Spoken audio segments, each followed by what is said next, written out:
విశాఖ పురాణం 27వ అధ్యాయం. కలి ధర్మములు పితృముక్తి. నారద మహర్షి అంబరీష మహారాజునకు వైశాఖ మహిమనిట్లు వివరించుచున్నాడు. శృతదేవుని మాటలను విన్న శృతకీర్తి మహాముని, ఈ వైశాఖ మాసమున ఉత్తమములగు తిథులేవి? దానములలో ఉత్తమ దానములేవి? దీనిని ఎవ్వరు లోకమున వ్యాపింపచేసిరి? దయయుంచి నాకు వివరముగా చెప్పుగోరుదునని అడిగెను. అప్పుడు శృతదేవుడు, శృతకీర్తి మహారాజా, సూర్యుడు మేషరాశి యందుండగా వైశాఖ మాసమున వచ్చు 30 తిథులను ఉత్తమములే. కాని ఏకాదశి నాడు చేసిన పుణ్యకార్యము కోట్ల కొలది రెట్టింపుల పుణ్యమునిచ్చును. అన్ని దానములందును పుణ్యప్రదమైన దానమును చేయుట వలన ఫలితము, అన్ని తీర్థములందును స్నానమాడుట వలన వచ్చు పుణ్యము, వీనన్నిటినీ వైశాఖ ఏకాదశి నాడు స్నానము చేయుట వలన పొందుచున్నాడు. ఆనాడు చేసిన స్నానము, దానము, తపము, హోమము, దేవతార్చన, సత్క్రియలు, హరికథాశ్రవణము ఇవ అన్నియును సద్యోముక్తిదాయకములు సుమా. రోగము, దరిద్రము వీనికి లోబడి స్నానాధికమును చేయలేనివాడు శ్రీహరి కథను వినిన సర్వ పుణ్య కార్యములను చేసినంత ఫలమునందును.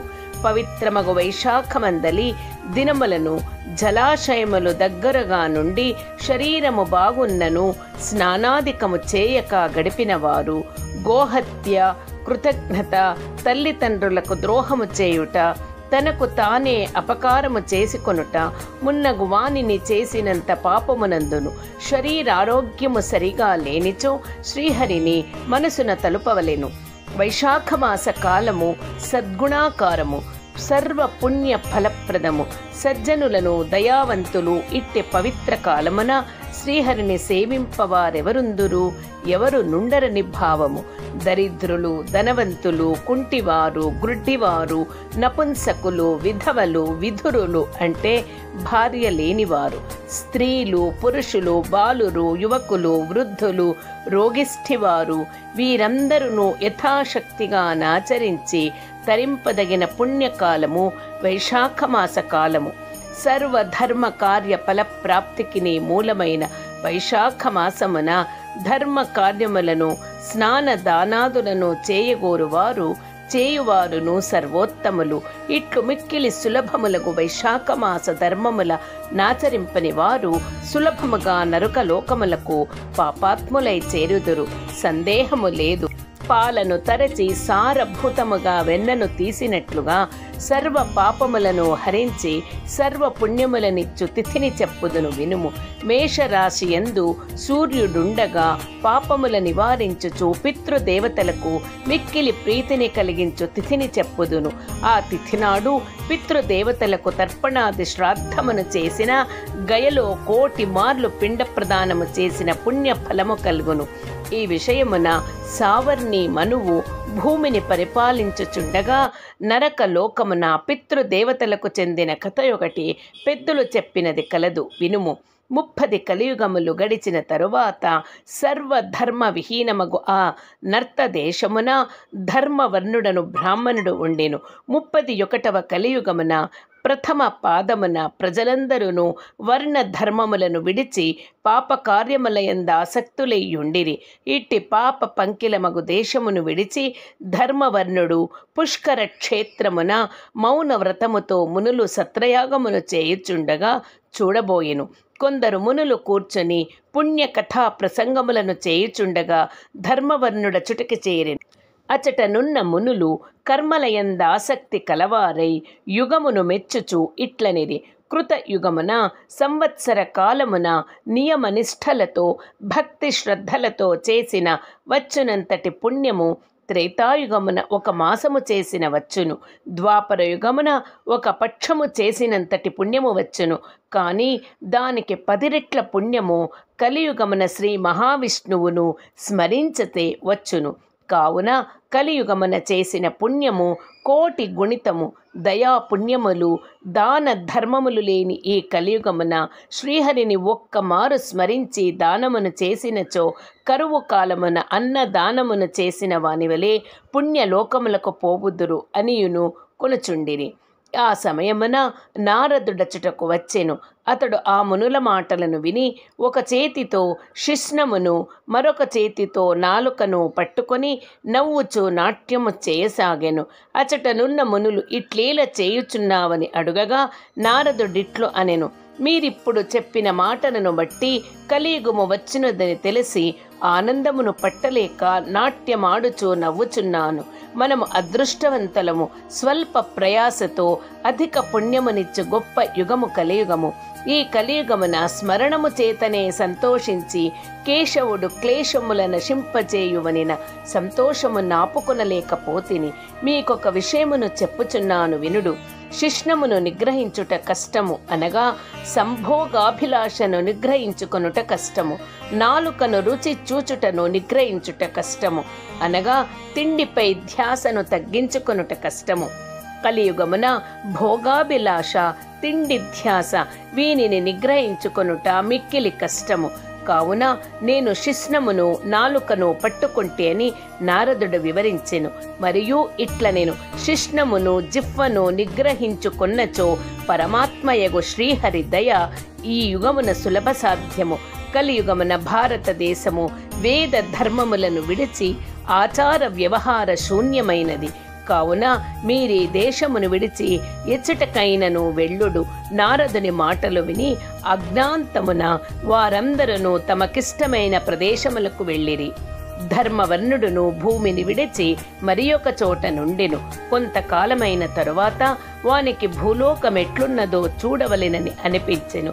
తేజశాలియు వ్రతమహితుడును అగు అతడు దండ కమండలములను జటావల్కములను ధరించి కలియుగ విచిత్రములను చూడదలిచి భూలోకమునకు వచ్చెను.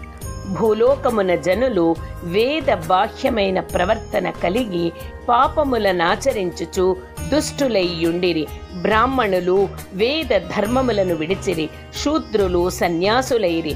భార్య భర్తను, శిష్యుడు గురువును, సేవకుడు యజమానిని, పుత్రుడు తండ్రిని ద్వేషించుచుండిరి. బ్రాహ్మణులందరూ శూద్రుల వలైనది. ధేనువులు మేకలైనవి. వేదములు కథాప్రాయములైనవి. శుభక్రియలు సామాన్య క్రియలైనవి. భూత ప్రేత పిశాచాదులనే పూజించుచుండిరి. అందరూ సంభోగాభిలాష కలిగి అందులకై జీవితములను కూడా విడుచువారై ఉండిరి.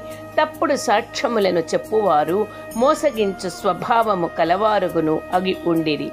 మనసునందొకటి, మాట యందు మరొకటి, పని యందు ఇంకొకటి అగు రీతిలో నుండిరి. విద్యాభ్యాసము పారమార్థికము కాక హేతు ప్రధానముగా భావింపబడెను. అట్టి విద్య రాజపూజితమై ఉండెను. సంగీతము మున్నగు వానిని రాజులు ప్రజలు ఆదరించుచుండిరి. అధములు గుణహీనులు పూజ్యులైరి. ఉత్తములనెవరునూ గౌరవించుటలేదు. ఆచారవంతులకు బ్రాహ్మణులు దరిద్రులయ్యుండిరి. విష్ణు భక్తి జనులలో కనిపించుటలేదు. పుణ్యక్షేత్రములు వేద ధర్మ విహీనములై ఉండెను. శూద్రులు ధర్మ ప్రవక్తలు జటాదారులు సన్యాసులనైరి. మానవులు అల్పాయుష్కులై ఉండిరి. మరియు జనులు దుష్టులు దయాహీనులుగా నుండిరి. అందరూ ధర్మమును చెప్పువారే. అందరూ దానమును స్వీకరించువారే. సూర్యగ్రహణాది సమయములనుత్సవముగా తలచువారే. ఇతరులను నిందించుచు అసూయపడుచు అందరూ తమ పూజనమునే కోరుచుండిరి. అభివృద్ధిలోనున్న వారిని చూచి అసూయపడుచుండిరి. సోదరుడు సోదరిని, తండ్రి కుమార్తెను, తక్కువ జాతి వారిని కోరుచుండిరి, పొందుచుండిరి. అందరూ వేశ్యాసక్తులై ఉండిరి. సజ్జనులను అవమానించుచుండిరి.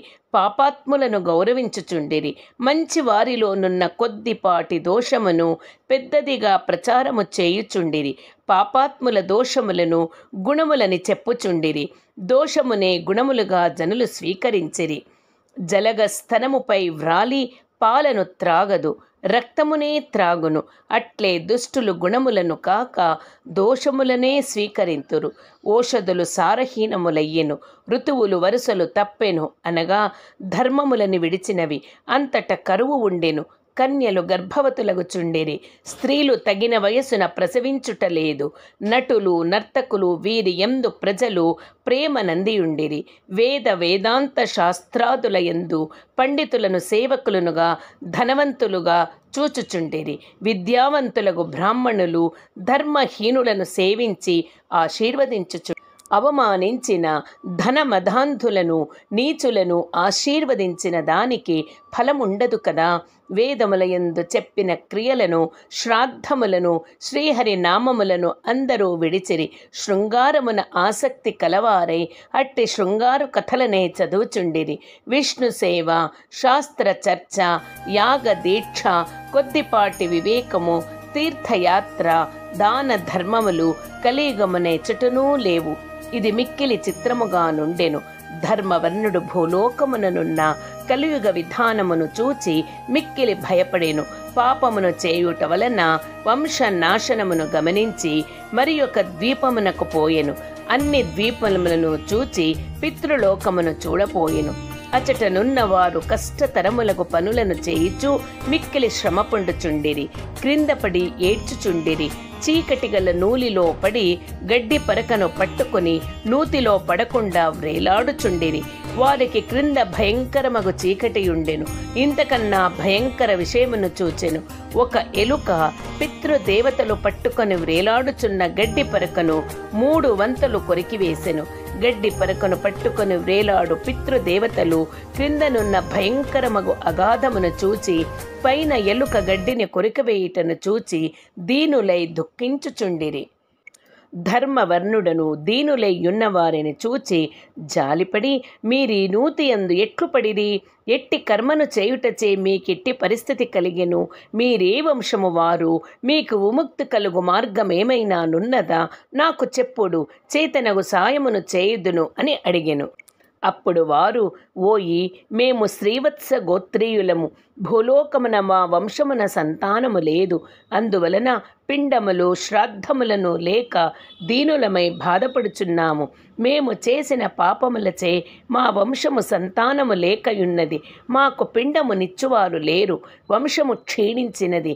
ఇట్టి దురదృష్టవంతులమైన మాకు ఈ చీకటి కూపమున పడక తప్పదు. మా వంశమున ధర్మవర్ణుడను కీర్తిశాలి ఒకడు కలడు. అతడు విరక్తిచే వివాహమును చేసుకొనక ఒంటరిగా తిరుగుచున్నాడు. ఈ మిగిలిన గడ్డిపరకను చూచితివా? మా వంశమున అతడొక్కడే మిగులుట వలన ఇచుటను ఇది ఒకటే మిగిలినది. మేమును దీనిని పట్టుకొని వ్రేలాడుచున్నాము. మా వంశము వాడైన ధర్మవర్ణుడొక్కడే మిగిలెను.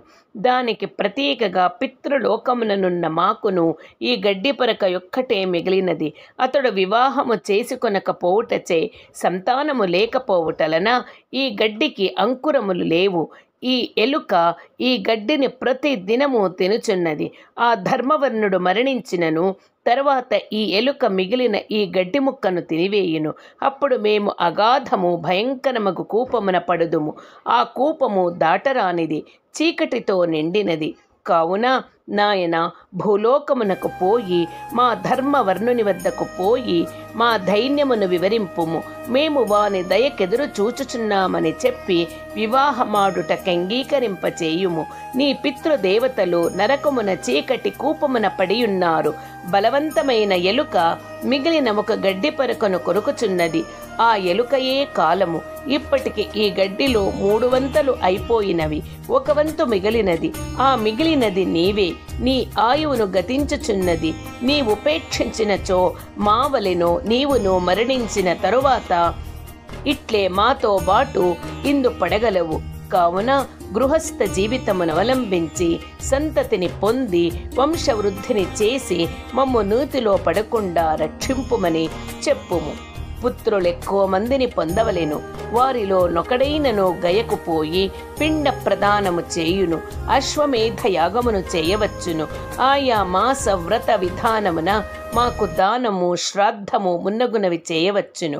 ఇందువలన మాకు నరక విముక్తియు పుణ్యలోక ప్రాప్తియు కలుగు అవకాశమునున్నది. మా వంశము వారిలో ఎవడైనా పాపనాశినియగు విష్ణు కథను విన్నను చెప్పినను మాకు ఉత్తమగతులు కలుగవచ్చును. తండ్రి పాపి అయినను పుత్రుడుత్తముడు భక్తుడైనచో వాని తండ్రియు తరించును. దయా ధర్మ విహీనులగు పుత్రులెక్కువ నుండియున్న ప్రయోజనమేమి? శ్రీహరిని అర్చింపని పుత్రులెంతమందియున్నానేమి? పుత్రహీనుడగు వానికి ఉత్తమ గతులు కలుగవు. కావున సద్గుణశాలియగు పుత్రినిలా పొందవలెను. మా ఈ బాధను, ఈ మాటలను విని వానికి వరముగా చెప్పుము. గృహస్థ జీవితము స్వీకరింపుమని చెప్పుము. మంచి సంతానమును పొందుము అను చెప్పుము అని వారు పలికిరి. ధర్మవర్ణుడును పితృదేవతల మాటలను విని ఆశ్చర్యమును దుఃఖమును పొందినవాడై ఇట్లు పలికెను. మీ వంశమున చెందిన ధర్మవర్ణుడను నేనే. వివాహము చేసుకొనరాదను పనికి మాలిన పట్టుదల కలిగి మిమ్మిట్లు బాధపడినట్లు చేసిన వాడను నేనే. పూర్వము సత్రయాగము జరిగినప్పుడు నారద మహర్షి మానవులకు కలియుగమున గుహ్యావయవము నాలుక అదుపులో నుండవు, విష్ణుభక్తి ఉండదని చెప్పిన మాటలను బట్టి నేను గుహ్య అవయవము అదుపులో నుండుటకై వివాహమును మానితిని. కలియుగమున పాప భూయిష్ఠులకు జనుల సాంగత్యము ఇష్టము లేక ద్వీపాంతరమున వసించుచుంటిని. ఇప్పటికీ కలియుగము 3 పాదములు గడిచినవి. 4వ పాదమున కూడా చాలా వరకు గడిచినది. నేను మీ బాధ నెరుగను. మిమ్మెట్లు బాధలకు గురి చేసిన నా జన్మ వ్యర్థము. మీ కులమున పుట్టి మీకు తీర్చవలసిన రుణమును తీర్చలేకపోతిని. విష్ణువును పితృదేవతలను ఋషులను పూజింపని వాని జన్మ వ్యర్థము. వాని యునికి భూమికే భారము. నేను మీ ఆజ్ఞను పాటించి వివాహమాడుదును. కలిబాధ కలుగకుండా, సంసార బాధలు లేకుండా మీ పుత్రుడనై నేను మీకు చేయవలసిన కార్యములను ఆజ్ఞాపింపుడని ప్రార్థించి ధర్మవర్ణుని పితృదేవతలు వాని మాటలను విని కొంత ఊరటను పొంది, నాయనా, నీ పితృదేవతల పరిస్థితిని చూచితివి కదా. సంతానము లేకపోవుటచే గడ్డి పరకను పట్టుకొని ఎట్లో రేలాడుచున్నామో చూచితివి కదా. విష్ణు కథలయందు అనురక్తి, స్మరణము, సదాచార సంపన్నత కలవారిని కలిపీడింపడు. శ్రీహరి స్వరూపమగు సాలగ్రామ శిలగాని భారతము కాని ఇంటినందు ఉన్నచో కలివారిని బాధింపడు. వైశాఖ వ్రతము, మాఘ స్నాన వ్రతము, కార్తీక దీపదానము పాటించు వారిని కలి విడుచును. ప్రతి దినము పాపహరము ముక్తిప్రదమునగు శ్రీహరి కథను విన్నచో కలివారిని పీడింపడు. వైశ్వదేవము, తులసి, గోవు ఉన్న ఇంటిని కలి బాధింపడు. ఇట్టివి లేను చోట నుండకుము నాయన. త్వరగా భూలోకమునకు పొమ్ము. ప్రస్తుతము వైశాఖ మాసము గడుచుచున్నది. సూర్యుడు అందరికీ ఉపకారము చేయవలెనని మేషరాశి అందున్నాడు. ఈ నెలలోని 30 తిథులును పుణ్యప్రదములే. ప్రతి తిథి అందు చేసిన పుణ్యము అత్యధిక ఫలమునిచ్చును. చైత్ర బహుళ అమావాస్య మానవులకు ముక్తినిచ్చునది. పితృదేవతలకు ప్రియమైనది, విముక్తిని ఇచ్చినది. ఆనాడు పితృదేవతలకు శ్రాద్ధము చేయవలేను. జలపూర్ణమగు కలశమునిచ్చి పిండ ప్రదానము చేసినచో గయా క్షేత్రమున చేసిన దానికి 1,000,000 రెట్లు ఫలితమునిచ్చును. చైత్ర అమావాస్య నాడు శక్తి లేనిచో కూరతోనైనా శ్రాద్ధము చేయవచ్చును. ఆనాడు సుగంధ పానకము గల కలశమును దానమీయనివాడు పితృహత్య చేసినవాడు. ఆనాడు చల్లని పానీయమునిచ్చి శ్రాద్ధము చేసినచో పితృదేవతలపై అమృత వర్షము కురియును. ఆనాడు కలశదానము, అన్నాదులతో శ్రాద్ధము ప్రశస్తము. కావున నీవు త్వరగా వెళ్ళి ఉదకుంభదానమును, శ్రాద్ధమును, పిండ ప్రదానము చేయుము. వివాహమాడి ఉత్తమ సంతానము నొంది పురుషార్థముల నొంది అందరును సంతోషపెట్టి మునివై నీవు కోరినట్లు ద్వీప సంచారము చేయుము అని వారు చెప్పిరి. ధర్మవర్ణుడును త్వరగా భూలోకమునకు చేరెను. చైత్ర బహుళ అమావాస్య నాడు ప్రాతకాల స్నానము, పితృదేవతలు చెప్పినట్లు జల కలశదానము, శ్రాద్ధము మున్నగు వానిని చేసెను. వివాహము చేసుకొను ఉత్తమ సంతానము పొందెను. చైత్ర బహుళ అమావాస్య ప్రశస్తిని వ్యాపింపచేసెను. తుదకు తపమాచరించుటకై గంధమాదన పర్వతమునకు పోయెను అని శృతదేవుడు శృతకీర్తికి వివరించెను. ఈ విషయమును నారదుడు అంబరీషునకు చెప్పెను. వైశాఖ పురాణం